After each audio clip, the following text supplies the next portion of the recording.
Hello, I'm Tryston Beyrer, Agronomist with WinField United. I'm out looking at corn to determine what growth stage or crop growth and development we're at.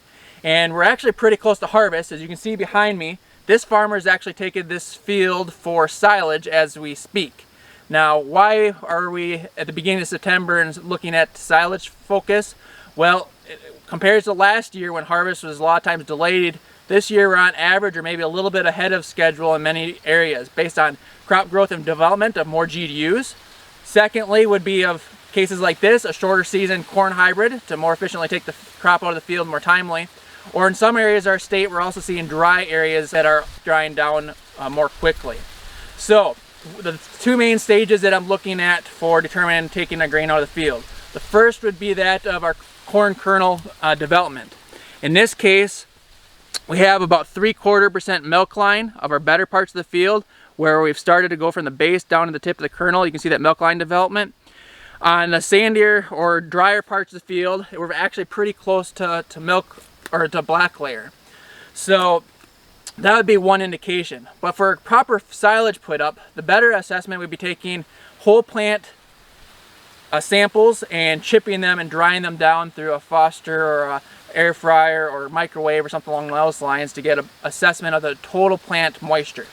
Ideally, we're targeting about that 65% moisture for a lot of our bunker type silos.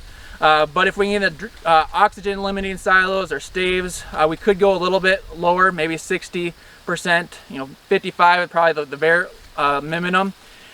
But one of the other things that you can do is you can also adjust your cutting height.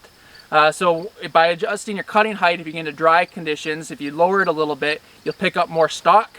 That does increase your tonnage, decrease your quality a little bit, but in the grand scheme of things, the stalk has more moisture. So if you get in the dry side, you can add a couple percent of moisture back into your total forage.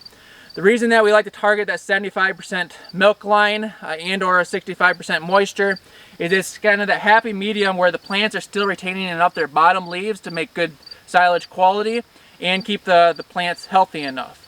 If you get in the dry parts of the field, as you might see here on a dry pocket, is we actually start to see some ear drop.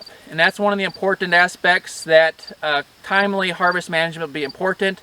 In the back part of the field where the plants are greener, we don't see that to the same extent.